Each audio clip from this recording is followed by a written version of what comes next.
Hello, everybody, and welcome to the Young, Wealthy, and Black Academy. Today, I'll be your host, Yvonne Young, and I am so excited to be joined by my baby sister, Paula Demings. She is a phenomenal young lady, and I can't wait for you to hear more about her. Paula is going to share her experiences being a millennial and how she has fared on her financial journey thus far. I'll just start off by saying she earned a volleyball scholarship to Middle Tennessee State University and was able to graduate in only 3 years. So I'm going to let her pick up the rest of her story and share a little bit about her background. But before I turn it over to her, I just want to remind you all that one of our goals with these Queenie's queries, as we call it, is to enlighten each other, to share our successes and failures as it pertains to finances, and to truly increase the wealth amongst our Black brothers and sisters. So at this point, I'll turn it over to Paula. And if you could just share with our viewers a little bit about your educational background as well as your background in your professional life as well. Sure. So, as my sister shared, I did go to Middle Tennessee State University on a volleyball scholarship. And that's something I'll encourage all young people, parents with middle school and high school age children, if they have an aptitude for a sport or a certain activity, and they are in a more or less elite level with it, it can be a worthy investment to help them pursue that at the next level to get college paid for. Because looking back, that's a big burden that's off my shoulders to not have student loan debt from undergrad. So following graduation, I did graduate in 3 years. I went on to earn my master's degree from Columbia University in public health with a certificate in health policy and practice. And looking back on that time, it was a phenomenal learning opportunity living in New York City as a 21, 22-year-old. I grew so much as a person. I learned so much. But in retrospect, that was a terrible time for my finances. It's no secret that New York City is incredibly expensive.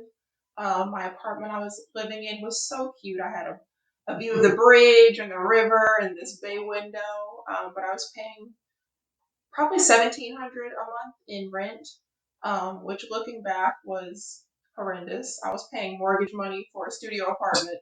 Wow. And so I still pay for that today through student loans.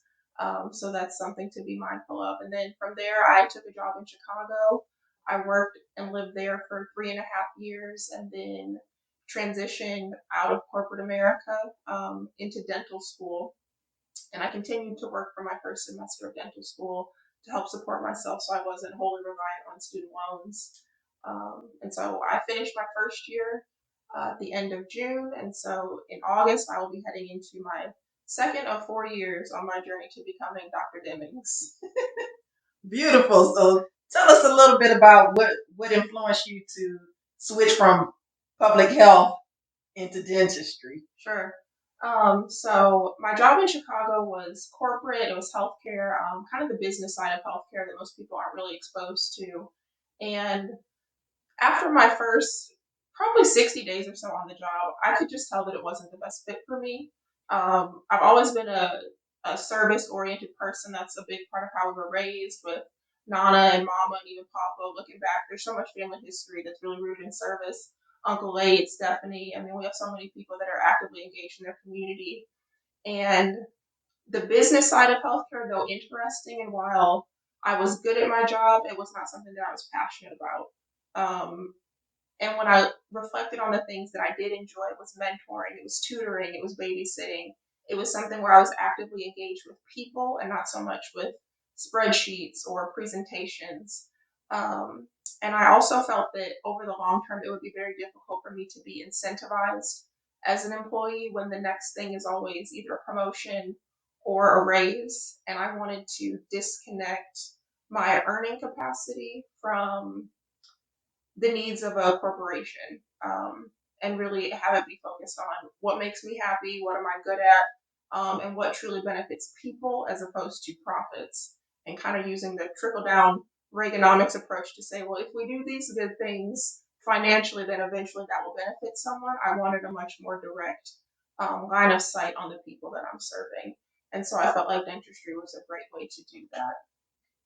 Okay, so let's take a walk back through your educational path. You went to Middle Tennessee State University. You got a full ride there, so you ended up graduating debt free, correct? Then after that, you went to Columbia to pursue your master's in public health, which was heavily financed by student loans.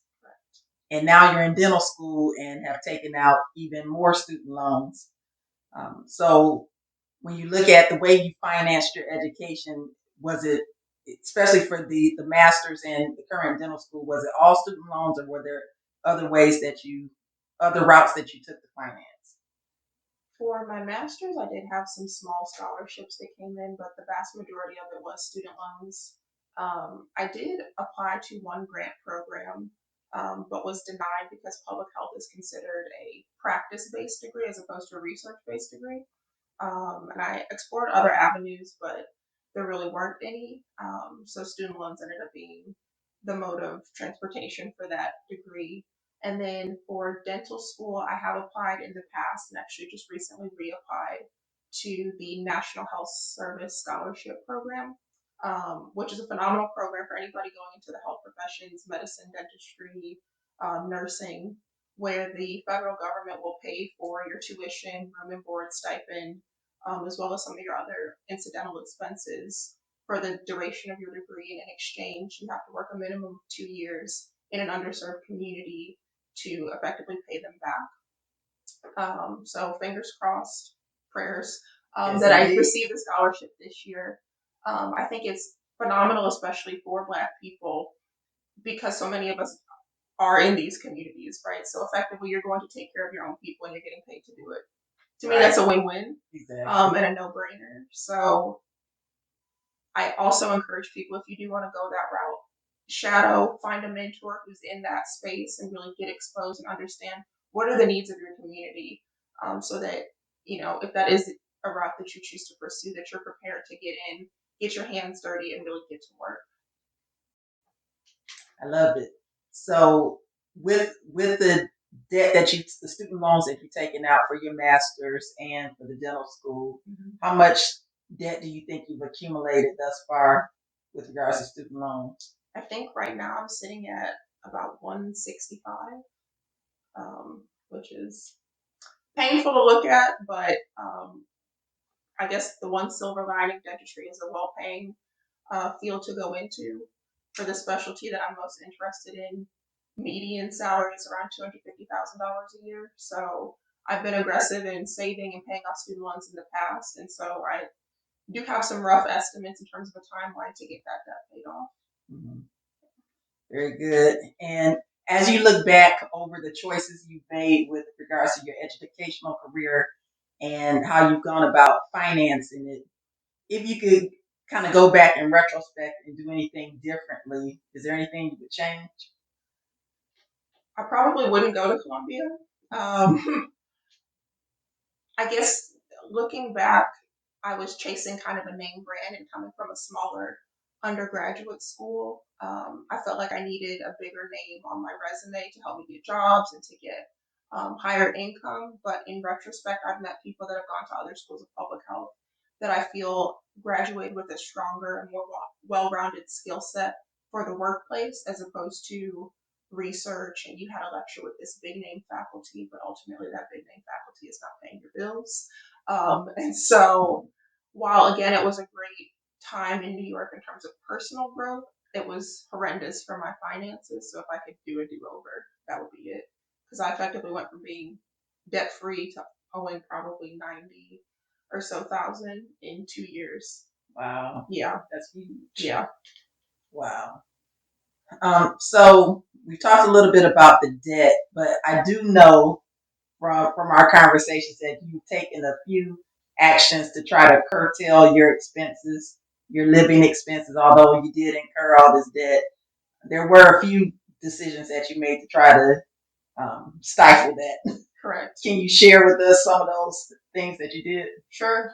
So a big one was having roommates at various times.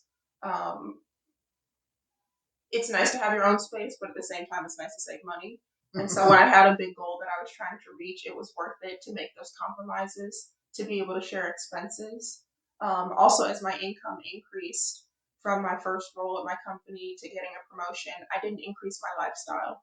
So I didn't go out and buy or lease a new car. I wasn't shopping all the time. I wasn't eating out. All that extra money that I had coming in went into savings or paying tuition for my post-bac program. Um, and so I think those are two big things that have helped along the way. Okay, I love it.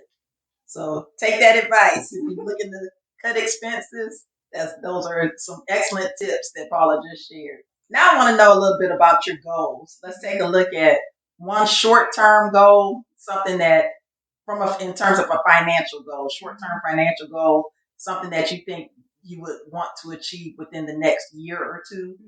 And then also I'd like for you to share a long-term goal, like something that you would hope to achieve in at least 10 years from now. So for a short-term goal, figuring out ways to generate income is high up on the list. Again, dental school is expensive, and so just being a lame duck doesn't feel so great, especially having made a very nice income for 4 years prior to this. So whether that's through real estate investing or the stock market, dividend stocks, flipping stocks here and there, I would really like to get to a point where I can basically make my monthly expenses through whatever investments I have, so that I'm not reliant on either student loans or even other sources of funding to support myself month to month. On a long-term basis, being debt-free is number one. I cannot wait to see all of my balances say zero. I will be rejoicing in the streets. I hope you all will join me. But that's a big one. And then building whatever practice I choose to set up debt-free as well, and continuing to run my business debt-free so that when times like COVID come around and some of my peers have not made the same financial decisions, I can acquire them at a deep discount and build my portfolio. Acquisition. Absolutely. Absolutely. So you mentioned a little bit about some different streams of income you hope to tap in. Let's look at the stock market. That was one of the things that you mentioned. How old were you when you first started investing in the stock market? And can you describe to us what your strategy is with regards to investing in the stock market? So technically, I think I was 24, 25 when I started, because I did have the option of investing into a 401k through my company. But I was not actively engaged with what was being invested in. I wasn't really checking it, didn't really have a strategy behind it. It was just X amount of money will come out of my paycheck every 2 weeks and it'll go over there and grow.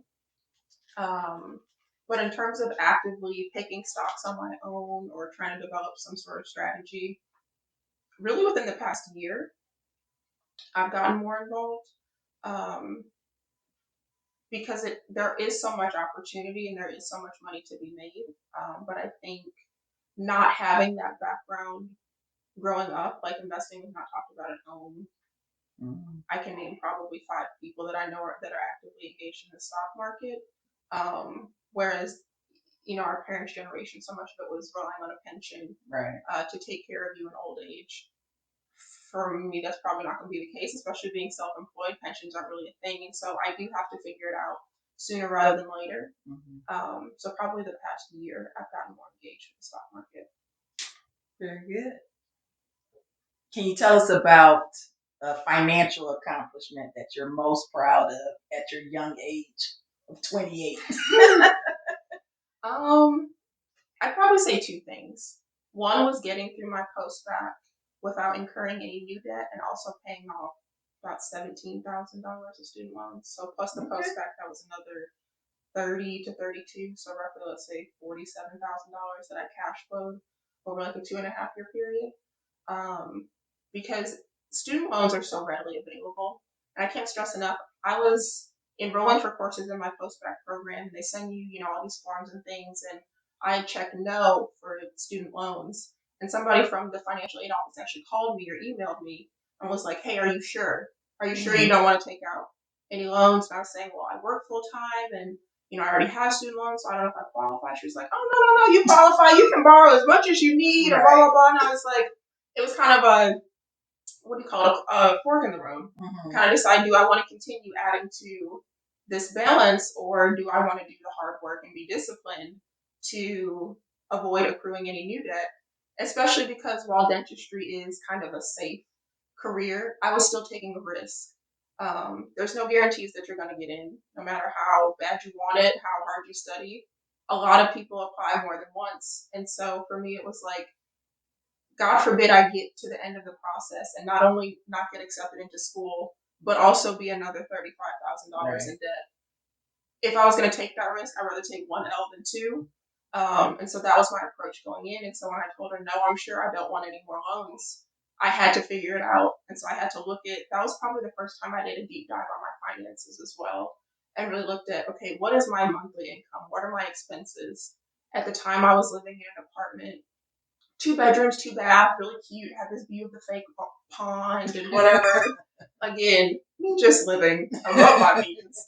And I think my total housing expenses totaled up to around $1,900 a month. And I did the math and I was like, you cannot sustain this and pay your tuition. Mm-hmm. So I broke my lease, moved in, got a roommate, and all of that surplus became tuition money. Mm-hmm. And so to go back to your question, I think I'm most proud of figuring that out and figuring it out at 25 at the time. Budgeting, mm-hmm. saving, just the core meat and potatoes of finances. Figuring that out at that age, I think, was a big win.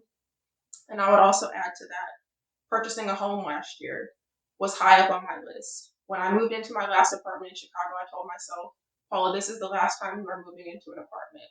The next time you pack up all of your things and put your life into boxes, you will be moving into a home that you own. Okay. I did not know where it would be. I did not know exactly when it would be, but I knew that was my goal. And so similarly to paying tuition, I figured out how much my target down payment was going to be. And I divided up that money through my paychecks. And I said, this is how much you need to save every pay period. Mm-hmm. Put it on auto draft from my direct deposit, so I wasn't relying on myself to be consistent and to be disciplined, because we as humans have a chronic issue with overestimating our abilities. Right. So taking myself out of the equation, and I was able to reach that goal. And a year ago on the 14th, I closed on my home. So wonderful. Yeah, I'm so proud of you. Thank you. Stepping out on faith and getting that house. That's a remarkable accomplishment at your age and in dental school at that. So awesome. And I know you bought that house with the intention of it being an investment vehicle for the future. Correct. So already thinking about your wealth. Appreciated nicely. Very nice. What is the best advice that you feel that you've received with regards to finances? I would probably say pay yourself first. And while that's difficult, given my current financial situation, I think that mindset of making sure that you're taking care of your future self, your children, your grandchildren, is really important. Because I think it's easy to get caught up in the churn of everyday life and say, oh, I'm going to save more next month, or I'm going to save XYZ amount of money this year. But until you really get intentional about making that your priority, it's probably not going to get done. Mm-hmm. I know that you're a single lady, and although you're in dental school, I know at some point you desire to be married and have a husband. So my question is, what are you looking for in a husband, and what wifely attributes do you think you bring to the table? I would say communication is really important, and a sense of self-awareness. I think the human experience inherently requires continuous growth. And so someone who is willing to do that work and is okay with being uncomfortable and going through that evolution is really important. Mm-hmm. In terms of wifely attributes, I'm incredibly clean, super organized. I also love to bake, love children, would love to have a family. And so partnering with someone who not only wants to make babies, but has given thought to what fatherhood looks like is also very important. So speaking of fatherhood and men and relationships, what men have been a positive influence in your life? I think this is an area where I'm incredibly fortunate. that I've been raised around a lot of solid Black men. Um, Papa comes to mind, although our overlap on the earth is relatively short. One of my favorite treasures from my grandparents' home is a letter that my grandfather, my papa, wrote to my nana, probably a year or so before he passed, maybe even less than that, where he basically gave her instructions on, certain things that need to be done around the house, how often you need to check on the boiler, and which car to pay off, and really tried to lay down what his vision was for her life once he passed. And he specifically called out that he wanted her to know that she had the funds to support us and to be a blessing to us if we ever need anything, to my mother and then to us as his grandchildren. I would also say my father has been phenomenal. Even now, if I need anything, I always know I can pick up the phone and call him. The same is true for my eldest brother, Alvin. He's been incredibly generous throughout the years, and Carlos as well has been in my life for 17, 18 years now. So I'm very fortunate in that regard to have a lot of strong, solid Black men in my life. And Uncle Lake. Can't forget Uncle Lake. Definitely can't forget Uncle Lake. No, Uncle Lake is a gentle giant. He helped me figure out how to assemble my headboard before I moved to New York. So, yeah, he's another great one. Are there any closing words of advice or words of wisdom that you'd like to share with our viewers? I would say for young women specifically, don't be afraid to master your finances. Don't expect that you're going to marry some man and that he's going to have it all figured out, because he's probably not. Don't be afraid to buy a home on your own. You're going to learn a lot about plumbing and cement and what are they called?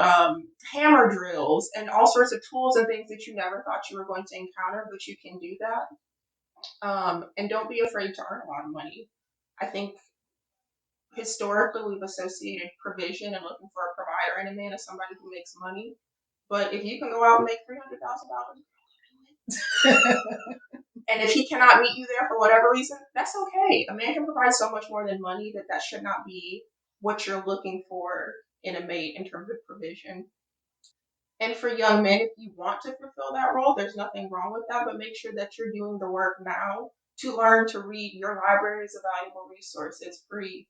The time that you might spend doing other things, pick up a book every now and then on investing, on budgeting, on the stock market, and just educate yourself. So much of what I've learned over the past 2 years has been through books or podcasts or YouTube. Again, so many free things out there that in this day and age, there's kind of no excuse for ignorance.